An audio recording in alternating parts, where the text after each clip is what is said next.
Good evening. So, as you all know, my name is Dr. Srinivas. I am a pediatric cardiologist working at Jupiter Hospital, Thane. So, this video is being recorded at the time of lockdown for COVID. Today, I'm going to speak on a very important topic in pediatric cardiac intervention. So, this is going to be on cardiac interventions in a neonate and how to make them safe.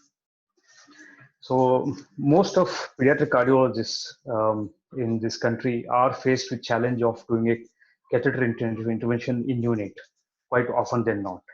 So let us see how we can make these interventions in a more predictable and safer way.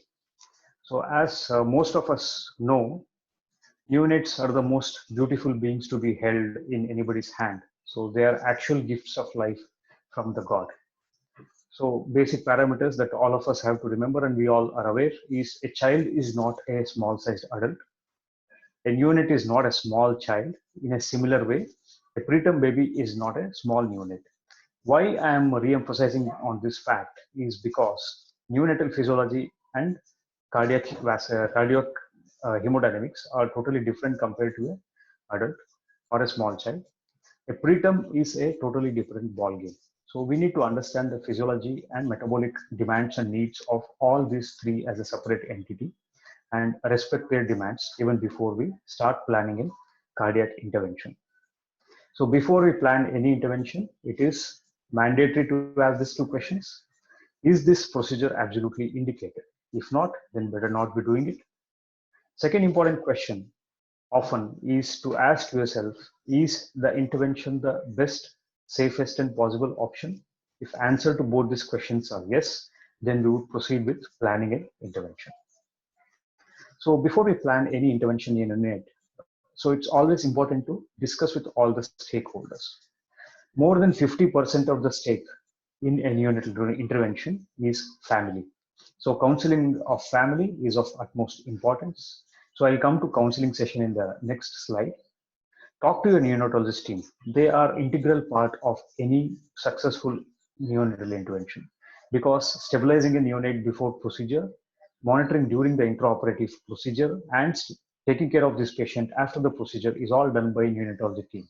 So they need to know about what is the treatment plan, what to expect, and how to handle this baby before and after the intervention.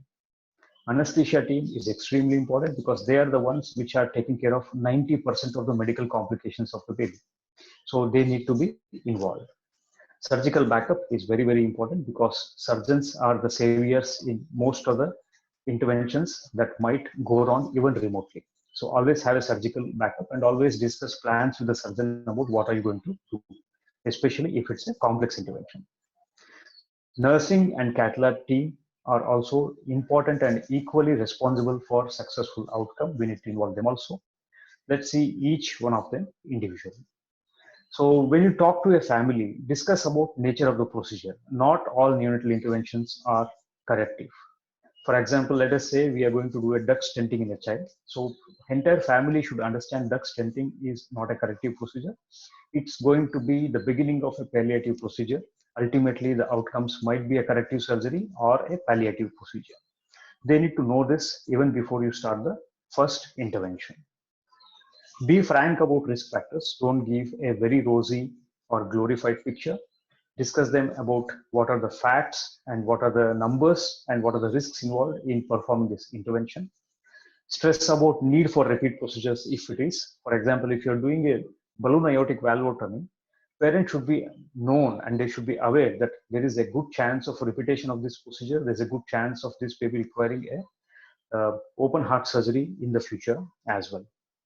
Clearly explain about the cost involved in procedures for the present procedure, the length of the ICU stay, and also for any anticipated subsequent procedures so that they are in a positive frame of mind to take decisions and they will not doubt you every time you talk to them about change in the prognosis. So talk to them about the expected time of recovery. For example, if I do a PDA device closure today in a preterm baby, it's not that I will be discharging this baby in 2 days. So this baby might stay in the ICU for a long time. So sometimes these babies can stay in the ICU for 15 days to 20 days time.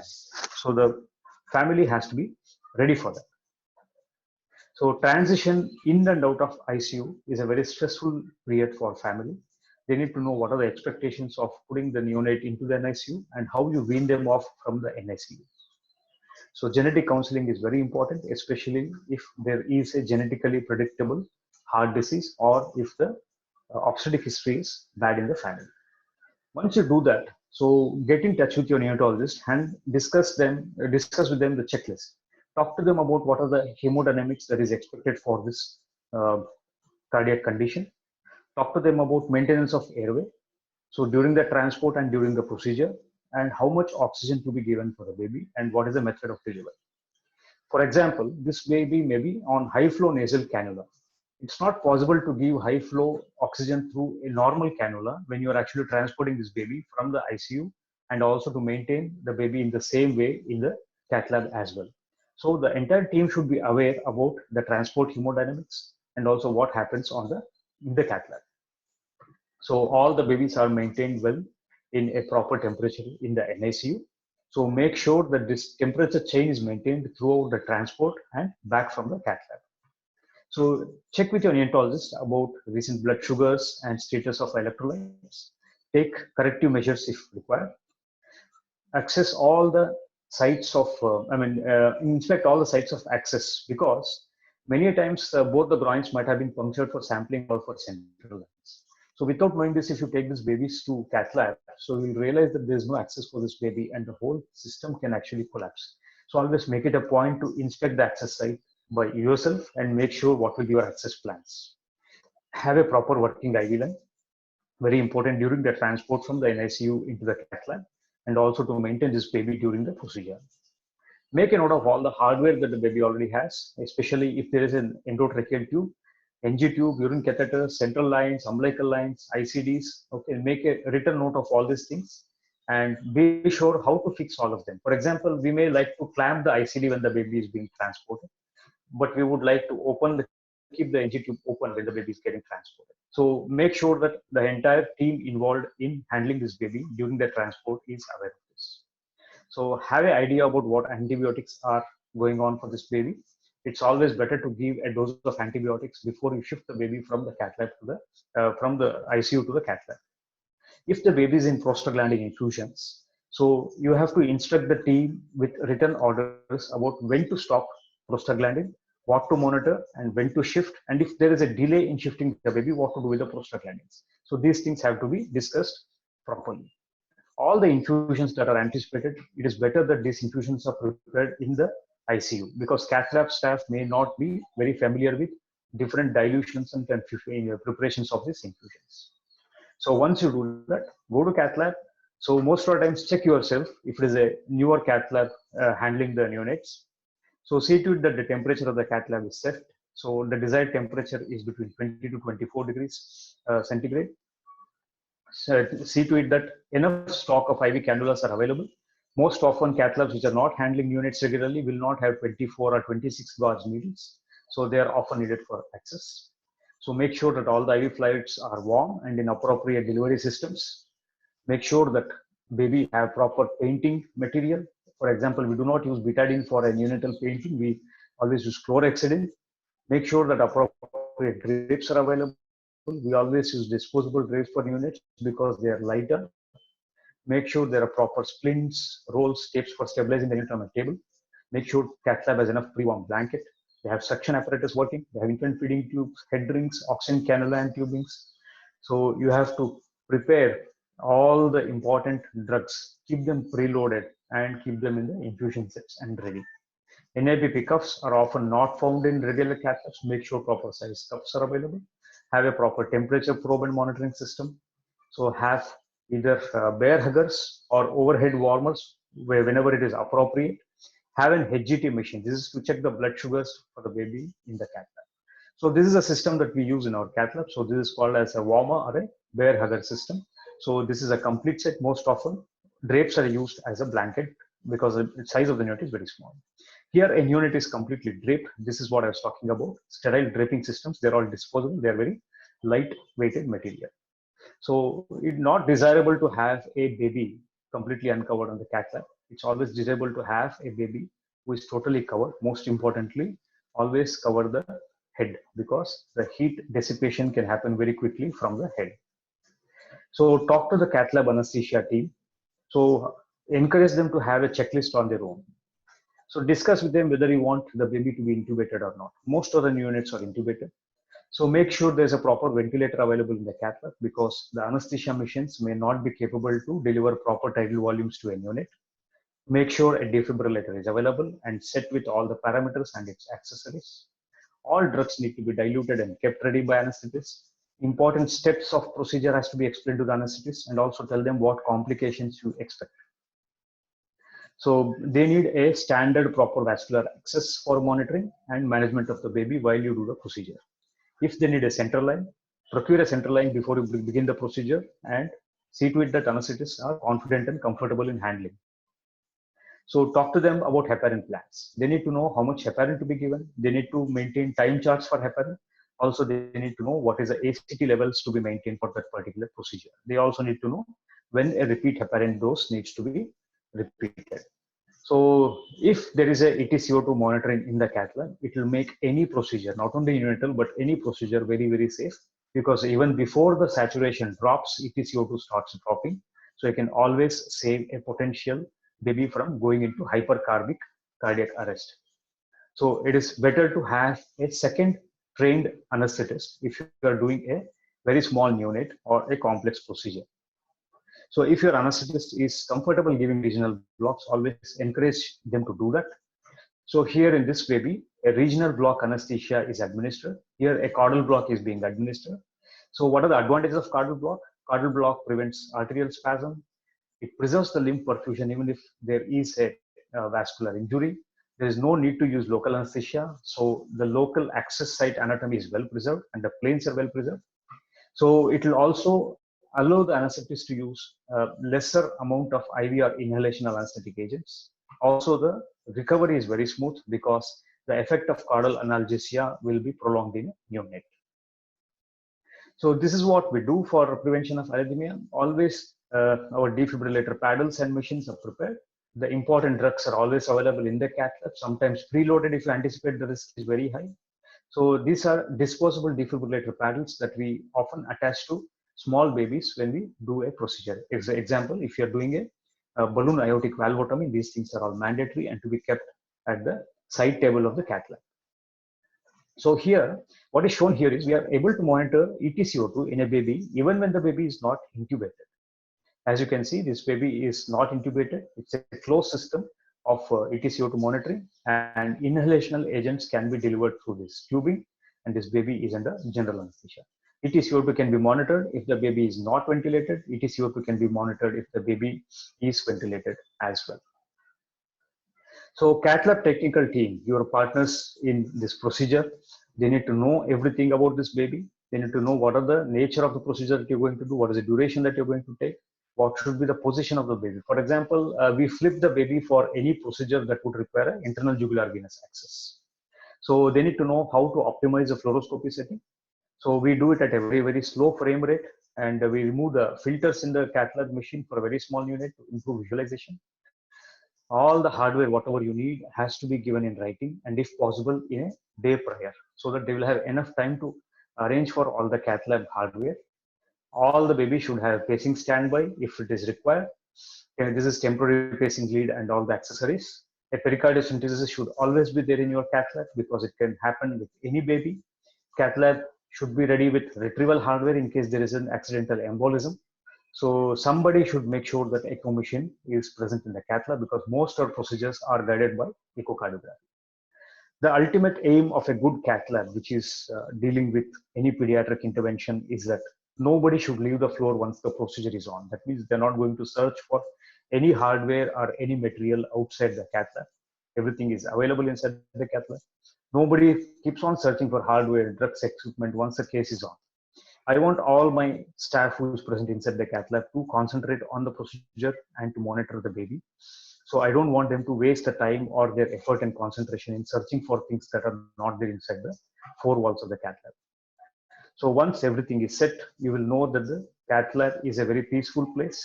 So usually there is not much of noise in the cath lab whenever you are completely prepared with anticipation. Very important aspect of any neonatal intervention for that matter is access. So this is a challenge for beginners, but lot of it can be standardized. Let us see how we do that in our cath lab. So most important thing for access is you plan an access, you prepare yourself for it, and you execute the plan. So once all three components fall in place, it's not much of a problem. So how do you plan an access? So get used to using an ultrasound guided vascular access. There's a very short learning curve, but it can be done by anybody without using too much of a hi-fi hardware. So avoid routine arterial sheaths. We almost never put arterial sheaths whenever they are not required. Use the smallest possible arterial cannula in any baby where you feel that the pressure monitoring is very important. For example, if I do a duct stenting, I know that baby needs arterial pressure monitoring even after the procedure. So I always leave a small cannula in one of the access sites so that a continuous pressure is being monitored. So samples can be drawn for ABGs, samples can be drawn for ACTs, and it also will help you in monitoring this baby post-operative. So plan appropriate access sites. For example, I will have to plan a transjugular access if there is an interrupted IVC. I have to plan a transjugular access in a patient whom I have to do an RVOT intervention. I have to plan an axillary artery access for a duct stenting. So this is a plan that I will have to do before the baby is shifted to the cath lab. So you have to decide which access site are you going to access in this baby for what procedure.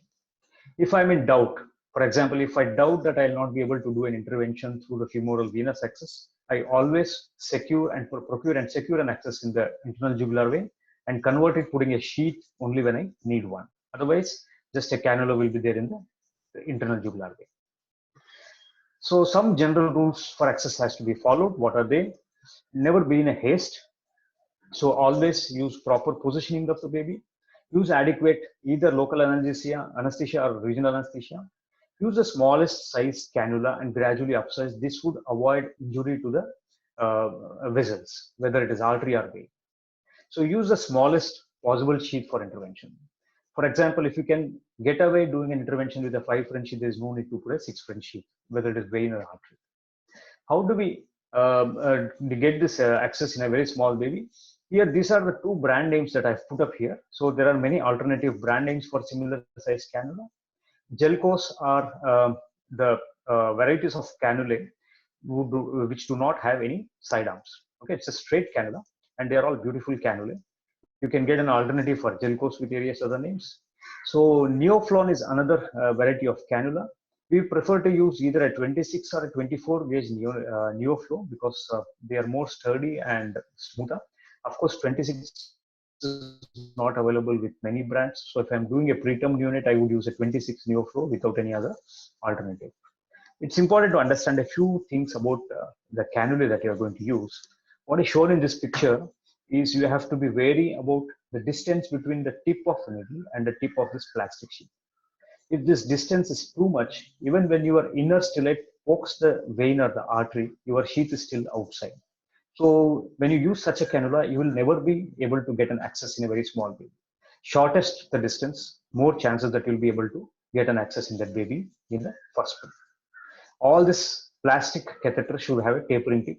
If some catheter does not have a tapering, don't use them because it will cause a lot of trauma to the blood vessels. So this is an example of an access inside a vein.